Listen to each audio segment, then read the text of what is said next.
नमस्कार मित्रांनो, GK check point या यूट्यूब चॅनलवर तुम्हा सर्वांचं स्वागत आहे. आपण टीसीएस पॅटर्ननुसार मराठी, इंग्लिश आणि सगळ्या विषयाचे प्रश्न घेत आहे. हे प्रश्न याकरिता घेत आहे जेणेकरून तुम्हाला टीसीएस हा पॅटर्नच तुम्हाला इझी जावा. टीसीएस मध्ये मराठीचे प्रश्न कसे आले आणि त्या अनुषंगाने तुम्ही मराठीचा अभ्यास करू शकता. म्हणून हे ऐकूनच सिरीज सुरू केली आहे. जवळपास आपण 21 पार्ट मध्ये या डिवायडेशन केलंय आणि म्हाडाचे सर्व प्रश्न घेतले आहेत. आता या सेक्शन मध्ये आपण ITI चे प्रश्न घेणार आहे आणि ITI मध्ये आलेले जवळपास 3 प्रश्नपत्रिका आपण कव्हर करूयात. प्रत्येक प्रश्नपत्रिकेमध्ये 12-12 प्रश्न आहेत. असे जवळपास 36 प्रश्न कव्हर करूयात आणि प्रश्न इझी आहेत त्यामुळे त्याचं एक्सप्लेनेशन जास्त देण्याचा प्रयत्न नसेल तर शॉर्ट एक्सप्लेनेशन असेल जेवढं मला देता येईल तेवढं. चला तर मग सुरुवात करूयात.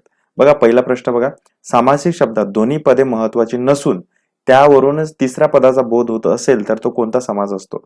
तो कोणता समास असतो? तो बहुब्रीही समास असतो.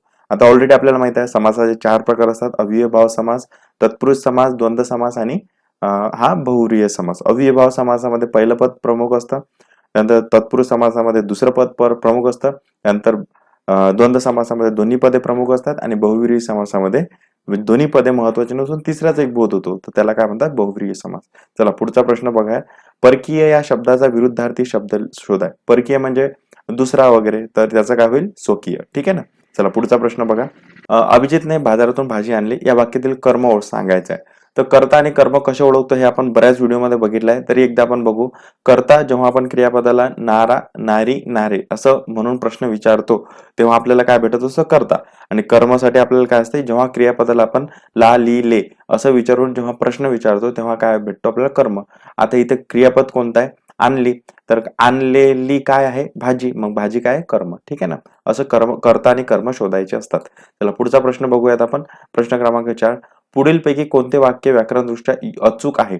आता व्याकरणदृष्ट्या अचूक आहे असं म्हटलेलं आहे. वाचन ही मानवी ज्ञान भांडाराची गुरुकिल्ली आहे. हे अगदी बरोबर ठरते. तर तुम्ही बाकीचे वाक्य बघितल्यास तर ते चुकीचे आहेत. ठीक आहे ना. वाचन ही मानवी ज्ञान भांडाराची गुरुकिल्ली आहे असं ते बरोबर ठरतं. चला पुढचा प्रश्न बघा, पुढीलपैकी नपुंसकलिंगी शब्द कोणता आहे? आता हे लिंगी शब्द आपण कसे ओळखत असतो? तो, ती, ते याच्यावरून आपण ठरवतो की तो पुरुषलिंगी आहे किंवा स्त्रीलिंगी आहे की नपुंसकलिंगी आहे. तर बघा इथं तो वाडा म्हणजे पुल्लिंगी, त्यानंतर ते घर नपुंसकलिंगी भेटतं आपल्याला, त्यानंतर ती झोपडी स्त्रीलिंगी, ती इमारत स्त्रीलिंगी.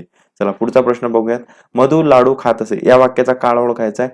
तर खात असे म्हणजे भूतकाळ आहे, भूतकाळातली नेहमीची क्रिया आहे. मधु लाडू खात असे मग काय आहे? रीती भूतकाळ. चला पुढचा प्रश्न बघा, प्रश्न क्रमांक 7, पुढीलपैकी कोणता शब्द समुद्र शब्दाचा समानार्थी नाही? नाही असं म्हटलेलं आहे. मग बघा, रत्नाकर म्हणजे समुद्र होते, त्यानंतर सलील, सलील म्हणजे समुद्र होत नाही, तर सलील म्हणजे काय होते? पाणी, जल, अंबू, नीर, जीवन, तर हे सलीलचे समानार्थी आहेत. त्यानंतर अर्णव म्हणजे समुद्र होते, सागर म्हणजे समुद्र होते. चला पुढचा प्रश्न बघू, अब केवढी आग ही, हा तर सगळ्यात वाक्याचा प्रकार ओळखायचा सगळ्यात इझी असतो, तो काय आहे? उद्गारार्थी. चला पुढचा प्रश्न बघू, त्याने मोडले ते सुंदर लाकडी खेळणे या वाक्यातील क्रियापद ओळखायचं आहे. आता बघा आपल्याला जनरली काय वाटतं? क्रियापद हे वाक्याच्या नेहमी शेवटी असते. असं काही नसते. क्रियापद हे वाक्याच्या शेवटी असलंच पाहिजे असं काही नाही. तर इथे बघा, त्याने मोडले ते सुंदर लाकडी खेळणे. आता खेळणे हे जरी आपल्याला असं वाटत असलं शेवटी आणि ते क्रियापद असू शकते, तर ते क्रियापद नाही. तर याचं काय आहे? ज्या शब्दाने वाक्याचा अर्थ पूर्ण होतो ते शब्द म्हणजे काय? क्रियापद असतो. तो मोडले हे इथं आपल्याला क्रियापद दिसतं. चला पुढचा प्रश्न बघा, प्रश्न क्रमांक 10, शिपायाकडून चोर पकडण्यात येतो, तर प्रयोग ओळखायचा आहे. आता बघा, शिपायाकडून असं म्हटलंय तर चोर पकडण्यात येतो, येणारा कोण आहे? चोर. मग काय आपल्याला? कर्म कर्तरी भेटतं. आता या कर्म कर्तरी प्रयोगात काय असते?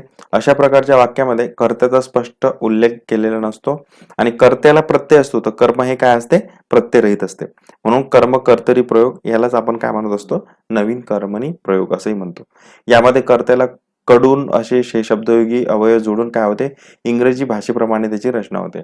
इथं पण तुम्हाला बघा कडून हा शब्द दिसतोय. ठीक आहे ना.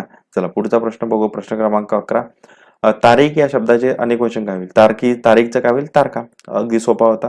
चला पुढचा प्रश्न बघा, मी क्रिकेट खेळतो या वाक्याचे साध्या भूतकाळातील रूप ओळखायचं आहे. मी क्रिकेट खेळतो साधा भूतकाळ, तर मी काय म्हणतो? मी क्रिकेट खेळलो. ठीक आहे ना. तर हे साधा भूतकाळ होईल. चला पुढचा प्रश्न बघू. आता या पेपरमध्ये हा पॅरेग्राफ आहे आणि पॅरेग्राफ इझी असतात त्यामुळे आपण तिथे वेळेवर टॅकल करू शकतो. आता याच ITI एक्झामची आपण पुढची प्रश्नपत्रिका बघू. बघा पहिला प्रश्न, राजाला हिरेजडित मुकुट शोभतो या वाक्यातील आपल्याला कर्ता शोधायचा आहे. आता मी आधीच तुम्हाला वर डिस्कस केलं होतं की कर्ता आणि कर्म कसा ओळखायचा. कर्ता ओळखताना नारा, नारी, नारे, त्यानंतर कर्म ओळखताना ली, ले, ला. ठीक आहे. तर कर्ता काय ओळखायचा तर बघा, शोभून दिसणारा काय आहे तर हिरेजडित मुकुट, मुकुट आपला काय कर्ता भेटते. चला पुढचा प्रश्न बघा, मी निबंध लिहित असेल या वाक्याचा आपल्याला काय ओळखायचं, काळ ओळखायचा. लिहित असेन म्हणजे अपूर्ण आहे क्रिया पण भविष्यात आहे, मग अपूर्ण भविष्यकाळ. चला पुढचा बघा, बाजारहाट या शब्दाचा समास ओळखायचा आहे. तर बाजारहाट हा शब्द होऊन गेलेला आहे. तर समासाचे प्रकार सुद्धा आपण बऱ्याच वेळा बघितले. तर बाजारहाट कोणता शब्द आहे, द्वंद्व समास. आता जर द्वंद्व समासाचे जर विचार केला तर 3 प्रकारचे द्वंद्व समास असतात. इतरेतर द्वंद्व समास, वैकल्पिक द्वंद्व समास आणि समाहार द्वंद्व समास. तर हा बाजारहाट कोणत्या प्रकाराचा आहे, समाहार द्वंद्व समासातील प्रकार आहे.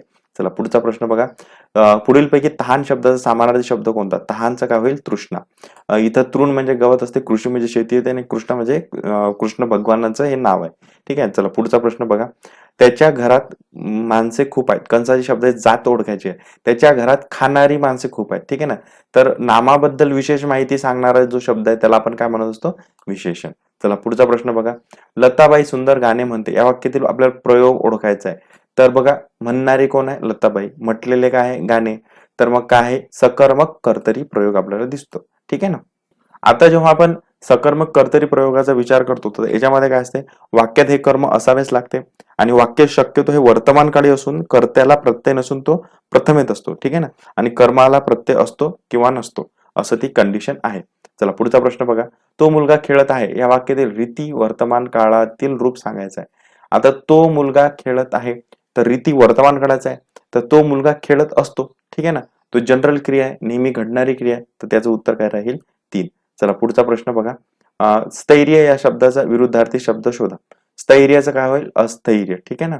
चला पुढचा प्रश्न बघा, प्रश्न क्रमांक 9, पुढील पैकी कोणते वाक्य व्याकरणदृष्ट्या अचूक आहे. तर व्याकरणदृष्ट्या अचूक जर विचार केला तर बघा, प्राचार्य पटवर्धन यांना बालपणापासून शिक्षक व्हायचे होते. तर हे वाक्य आपल्याला व्याकरणदृष्ट्या अचूक आहे. बाकीचे वाक्य जर तुम्ही बघितले तर त्याच्यामध्ये चुका आहेत, तर ते तुम्ही पर्सनली बघून घ्या. चला पुढचा प्रश्न बघा, मुलांनी मोठ्यांची आज्ञा पाळावी या वाक्याचा प्रकार ओळखायचा आहे.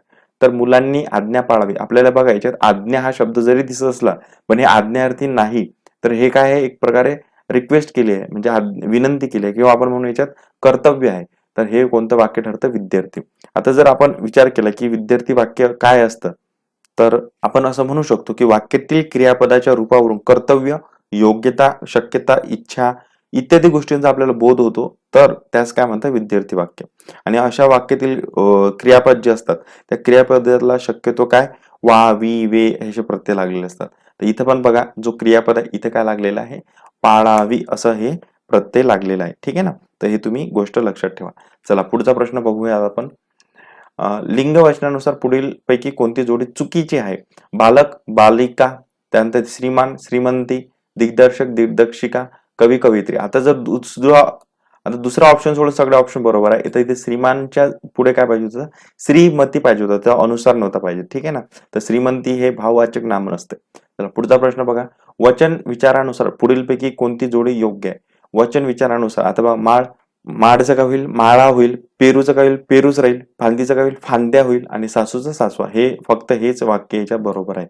ठीक आहे ना. चला पुढचा प्रश्न बघा, आता हा पॅरेग्राफ आहे, या प्रश्नपत्रिकेतला हा पॅरेग्राफ आलाय, तो तुम्हाला पर्सनली सॉल्व्ह करायचा आहे. आपण पुढची प्रश्नपत्रिका बघू.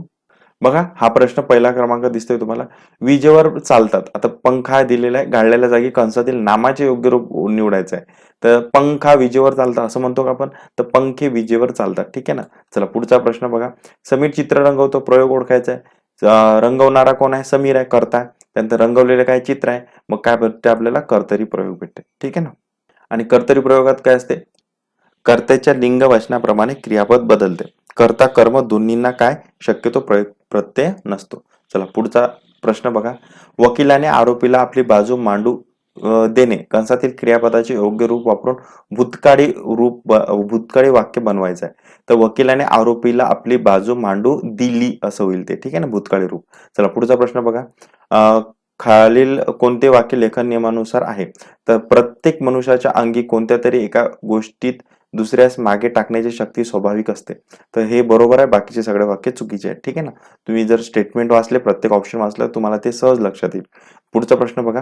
खालीलपैकी कोणते कर्मणी प्रयोगाचे उदाहरण आहे? आता कर्मणी प्रयोगाचे उदाहरण कसं शोधायचं ते, तर ऑप्शन तिसरा आहे, इथं उत्तर दिलेलं आहे. फक्त आपण कर्मणी प्रयोग कसा असतो, काय असतो ते थोडक्यात बघू. हा जो कर्त्याला प्रत्यय असतो आणि कर्म काय असते, प्रथमात असते. ठीक आहे ना. तर हे गोष्टी तुम्ही लक्षात ठेवा. चला पुढचा प्रश्न बघू. आपुलकी शब्दाचा विरुद्धार्थी. आपुलकी म्हणजे काय? दुरावा. सरळ सरळ आहे. पुढचा प्रश्न बघा. ज्या क्रियापदाचा अर्थ पूर्ण होण्यास कर्माची जरूर असते त्याला काय म्हणतात? सकर्मक क्रियापद म्हणतात. कशाची जरूर पाहिजे? कर्माची. ठीक आहे ना. चला पुढचा प्रश्न बघा. प्रश्न क्रमांक 8. मोरू मामा प्रश्नजीत माझ्या अभ्यासक्रमाच्या बाहेरचे होते. कंसात ते योग्य रूप निवडायचं. तर मोरू मामाचे प्रश्न निश्चितच माझ्या अभ्यासक्रमाच्या बाहेरचे होते, हे योग्य ठरेल. पुढचा प्रश्न बघा. बापरे, रस्त्यावर केवढी गर्दी, ही गर्दी. तर हे सरळ सरळ उद्गारार्थी वाक्य आहे. चला पुढचा प्रश्न बघा. नर्तकीचे नृत्य प्रेक्षणीय होते. तर शब्दाचे लिंग बदलायचे. नर्तकीचं काय होईल? नर्तक. ठीक आहे ना. चला पुढचा प्रश्न बघा. शाळेत आता हिंदी सप्ताह चालू आहे, तर वाक्यातील सामाजिक शब्द कोणता आहे? तर सप्ताह हा सामाजिक शब्द आहे. सप्ताह कोणता समास होतो? हा द्विगु समास होईल. ठीक आहे ना. चला पुढचा प्रश्न बघा. खालीलपैकी कोणता शब्द कपाळ या शब्दाचा सामान्य शब्द नाही? तर कपाळला आपण काय म्हणतो? निढळ म्हणतो, भाल म्हणतो, ललाट म्हणतो, तर उत्पल असं म्हणत नाही. ठीक आहे. याचं उत्तर आपल्याला हे भेटतं. ठीक आहे. तर अशा पद्धतीचा हा एकूणच आपण 36 प्रश्न पाहिले. 3 प्रश्न पत्रिका आपण एका ऍट ए टाइम कव्हर केल्या. तर आजचे प्रश्न कसे वाटले, आवडले असेल तर नक्की लाईक करा. नवीन असाल तर तुम्ही सबस्क्राईब करा. तुमच्या मित्रांना सुद्धा शेअर करा. चला तर मग भेटूया पुढच्या व्हिडिओमध्ये अशाच प्रश्नांच्या सोबत. धन्यवाद.